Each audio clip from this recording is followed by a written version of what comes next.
Cornucopia by Shree, Dylan, Julia, Rishi, and Sean. We would like to introduce you to Farmer Scott. He's one of the 3 million farmers in America who have to wake up at 4 a.m. every day to go down to the farmer's market to make a crucial part of his income. In doing so, he has to miss out on major family events and spending time with grandchildren, going to weddings, and so forth.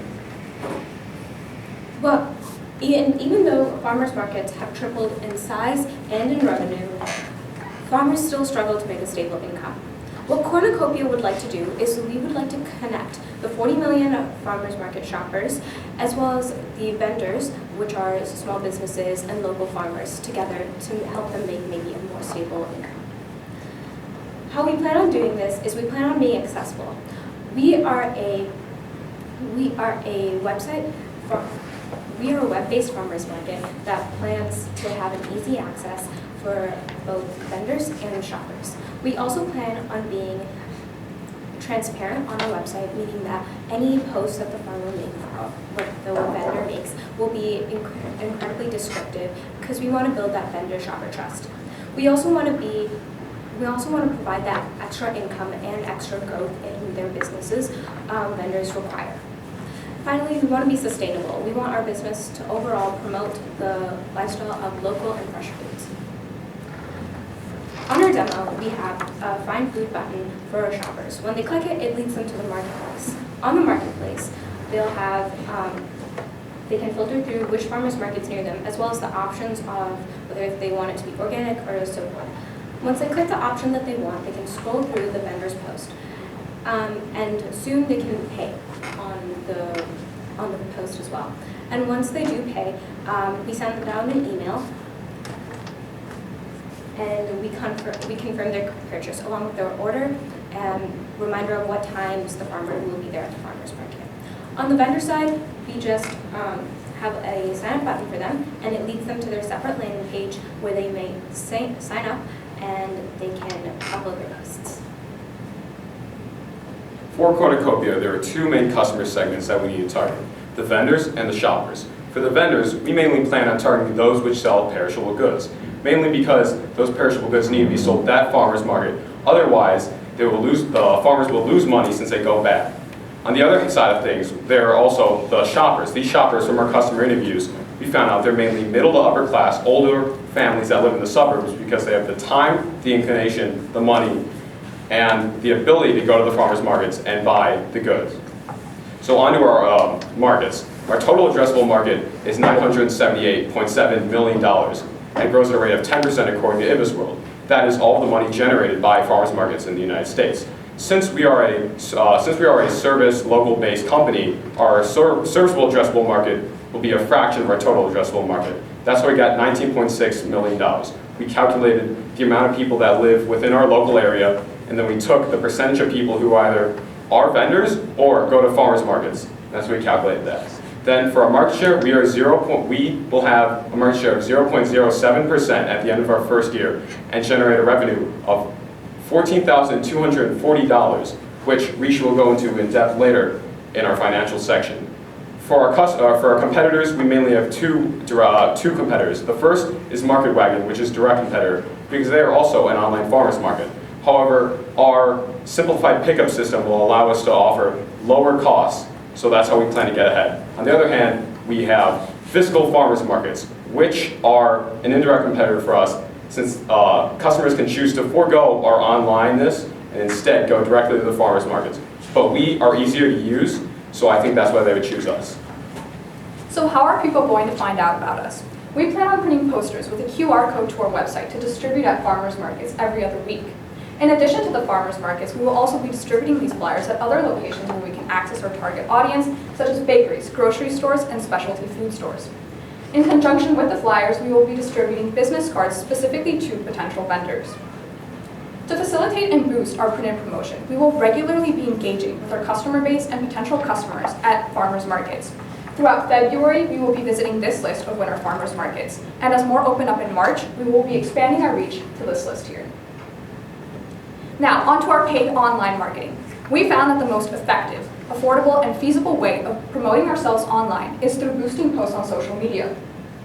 On Instagram, we found that we would be able to reach this amount of people, and paired with a 2.6% conversion rate, we estimated an average of 132 conversions per post.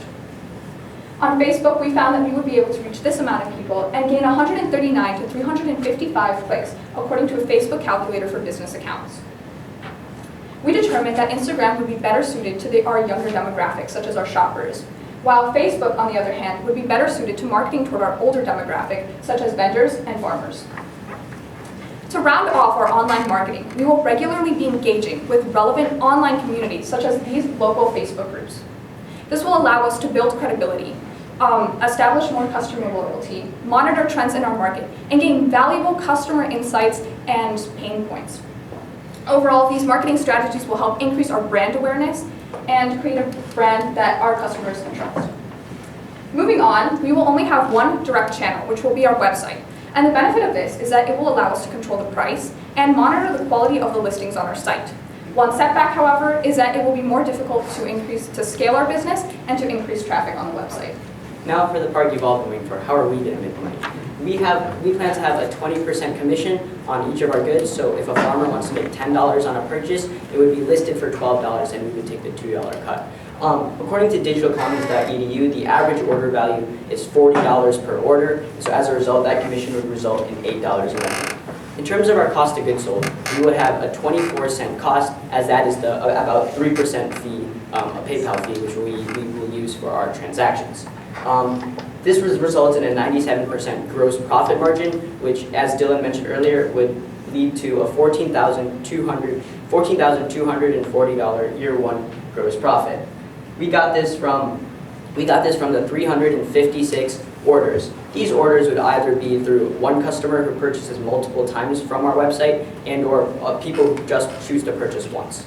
We know that we are a farmers market-based business, so as a result, in the summer, we will have much more popularity and we will have much higher business.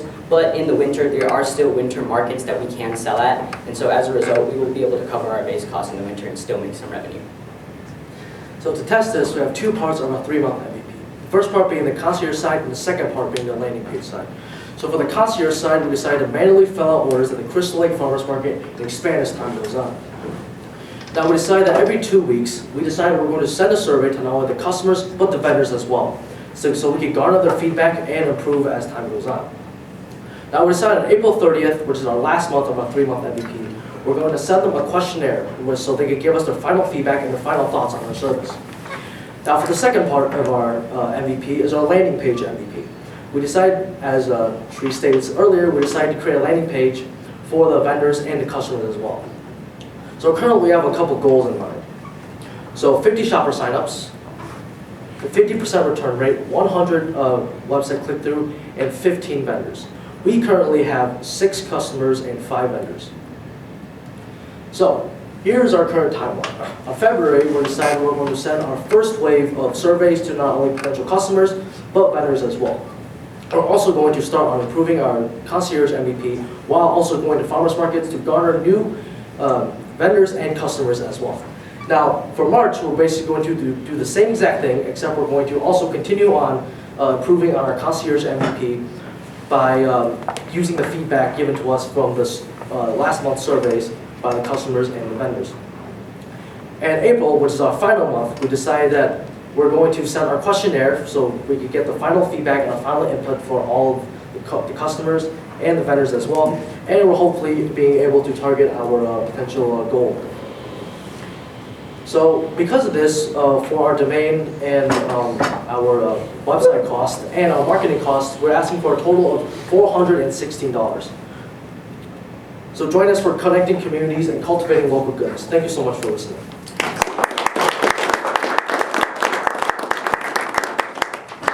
So a question for clarification. When I go to the virtual for your webpage and I say, oh, I want to buy like a jar of honey or something, I'm paying for the entire jar of honey. You're going to hold the money and then you're going to remit a portion of that to the vendor? Exactly. Okay. Have you thought through how to make sure that the customer actually gets what they paid for? Like how are you going to handle a situation where maybe that For the first months of our MVP, we've decided we are going to be present at these farmers markets, trying to make sure that everything goes smoothly. Okay. But other than that, beyond the MVP, we haven't thought everything exactly. Okay. I mean, just it's an accounting point, but technically your revenue would be the entire purchase. And so your gross margin is going to seem lower. I totally get the point that you're making, that really you should be thinking about the net revenue.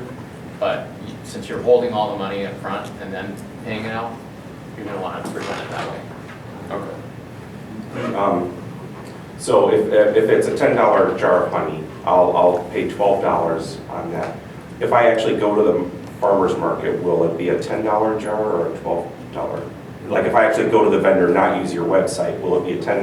Like when I go to pick it up and I see like, oh man, it's only $10, I paid $12. Is that, or Yeah. will it be 12? So it's a $10 jar, and then we add 20% on top of whatever they're originally, charging. Right. But the way it works is that they go onto our website so that they don't have to go to the farmers markets and waste all their time choosing each individual thing. They order it beforehand, and then they go and pick it up at the farmers market, which saves them a bunch of time.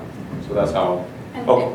if I may add, the farmer will be aware that we are charging a commission on top of this, so it also depends on the farmer and what they're willing to charge on the website then compared to the stand. Okay. There might be so being in the middle of this, I mean, first off, I love, this is a new idea. I haven't seen this before, which I really appreciate, and which is great. But you are putting yourself in the middle of a lot of things, like, so there's, inventory management, like make sure you don't sell more than the farmer has. If they don't go to pick it up, are they gonna ask for a refund, and how do you manage and mitigate that? Any quality control, they're gonna come to you probably before they come to the farm. So just think about a lot of the exception processing that you're gonna have to do, because you're putting yourself in the middle there. I'd go further to that. I mean, what if you tested the vendor is paying the fee to you, like not the customer. You're very clearly delivering some value to the vendor because they get to plan ahead, and they know that if they just show up, they're going to be able to deliver this and make money. The customer, this like time-saving piece of it seems a little fuzzy to me. I would maybe experiment with that. So before we came to this presentation, one big thing we had to decide was whether we wanted to charge the farmer, the vendor, or the customer, or both. Yeah. And we found that initially for MVP, in order to get these farmers on our website, we only wanted to do this commission for the customer. But as our business takes off, we would start charging the vendor like $5 to $10. What we were thinking, we would change that number depending on how much success we have. But we were thinking of charging the vendor once this MVP is successful. I think the points made are kind of valid, because it's the customers pay something that goes and it's less. So then you're like, what have I really saved here? One thought maybe is that sometimes farmers at farmers markets have very limited scope of what they're selling, based upon what they actually produce. So if you're speaking to farmers who actually create a wide variety of products, maybe it becomes like an off-the-menu type option where someone's going to take the trip to the farmer's market because they're getting something special that they would ordinarily find, but is normally produced from the farmer. And from the farmer's perspective, he's going there to sell stuff anyway. If he just brings some corn or, a side of beef or aqua, but, that's not an extra burden on him or her, because they're going to be there anyway, and they're just making an extra sale that they wouldn't ordinarily make. Is anybody from a farming family? My family owns a farm. Nice. Make sure you're in sales. So, from my understanding, and you would have a better idea than I would, food margins are razor thin in farming. 20% by the seam might scare them away. The question I had, I'm a little bit confused at who the buyer is. Is the buyer the farmers markets, or is it like me, end users? We've looked at both, so What we've seen is a lot of farmers market goers, especially on cold and rainy days, would be more apt to use our website, and we've interviewed about 70 so far, and both vendors and shoppers, and we've gotten good, like so far, they would use our product, especially on those days, as well as we looked into other, like people like you, people who want to use Instacart more, but this could be a more like healthier local version. So we looked into I would focus on one or the other when you launch, and think about, 1, 2, 3-year plan where you expand and open it up. But you want to be kind of narrow and deep at the beginning and really lock in the vendor buyer clearly, and then expand it later if the business model naturally evolves to that point, or if you see that demand. Did you do research on farmers and farmers markets? Is there a disconnect there? Is that something that farmers don't know or need access to places to sell their product, and then vice versa, where farmers markets are like, we need more suppliers, we need more variety? Yes, so to answer your question, we've interviewed, I think, close to 70 vendors at this point. And what we found is that these vendors are always looking for another place to expand their reach, gain awareness, especially because like farmers markets and getting people to go to farmers markets is pretty difficult because you have to actually want to drive there, you have to actually want to buy local, which tends to be a little bit more expensive than what you would find at the grocery store. So I think that's your key, is marketing to that, because people that go to the farmers markets like to go there. And so the idea of prepaying for something that they're going to spend more for and then have to still go and pick up, I think that's the disconnect that I'm having with it. But you could also, like, a lot of times, I go to farmers markets, and if it's a 3-hour window, a lot of times they'll sell out of something in the first hour. If you could guarantee, like, oh, I'm not going to be able to get there till 5, but I know I'm going to get that jar of honey, I mean, that's a value that you're absolutely providing. But a lot of these vendors too, they know pretty much down to the last little bin how much they're going to sell, because they don't want to go back to their farm with anything. So they have to know, is this person that's prepaying on your site, is this someone new, or is this one of my regulars that's going to be coming every week? Otherwise, I think in my mind, for them, they don't want to bring a lot more product than they need to. If these are new customers that are coming to them that have never come before, that's great. But if they're the same people, they're going to overpack. Well, their cost is, their main risk is bringing too little. If not, probably not too much. Well, what we found is that there actually is a problem with bringing too much. From the vendors that we've interviewed, sometimes there can just be a week where there's not a lot of people that show up, either due to the weather or something else that gets in the way, and that causes them to bring way too much produce, as I mentioned, and that produce goes bad. They can't sell it at the next farmer's market, so they lose a bunch of money.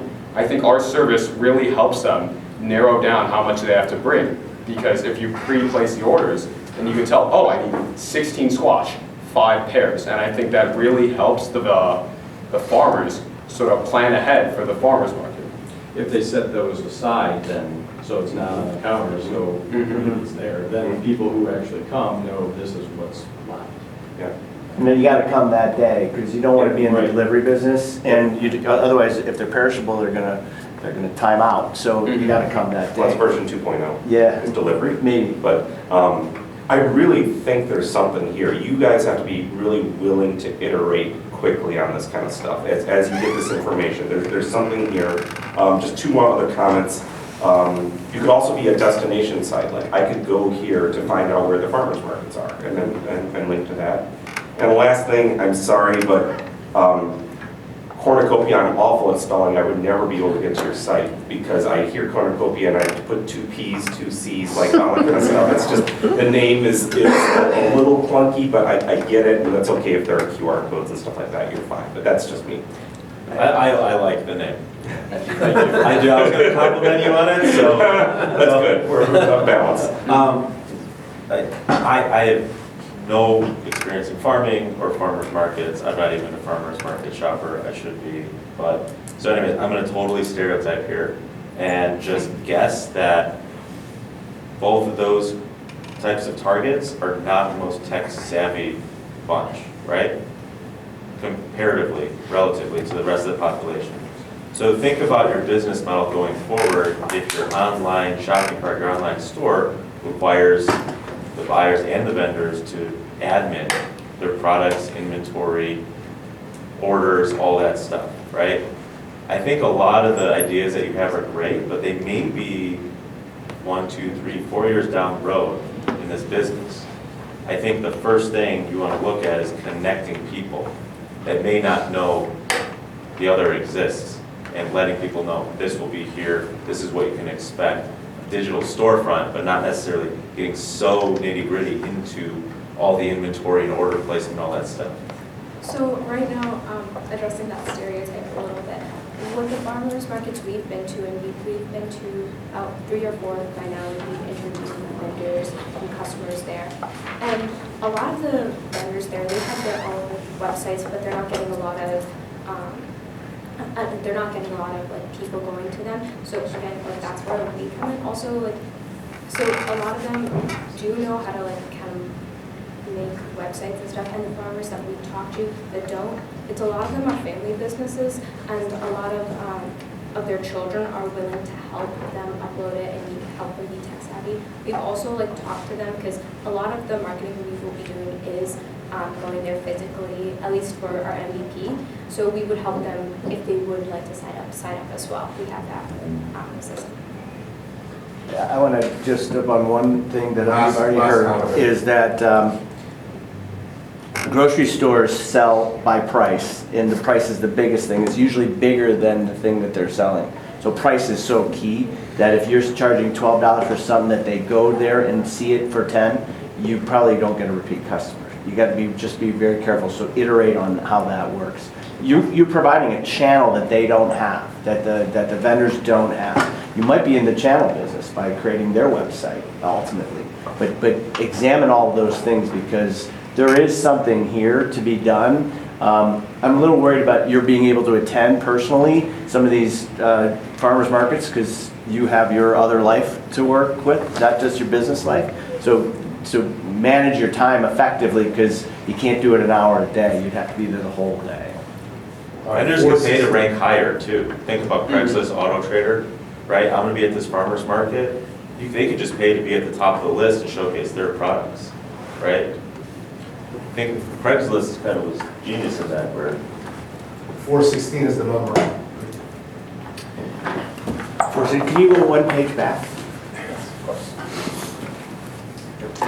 So their marketing cost is their ability to distribute their name and that they're doing it, not necessarily what we've seen in the past. Are you doing any selling whatsoever? Are you going to charge anybody anything during the MVP? Oh, that was the commission. That was the commission. So you are planning on actually earning revenue during Yes. the MVP? Yes. I'm inclined to say go ahead with that number. You know, I they're would- going to be earning revenue. I could even argue to just bump it up to 500, just a little more cushion on the marketing. Yeah, the software and the domain costs, I think, they always tweak you, and Yeah. the numbers that you see are not the numbers that you get. Yeah. So I would agree with 500, to round it up to 500. Okay with 5? Yeah. All right, great, guys, look at that sharp. Yeah.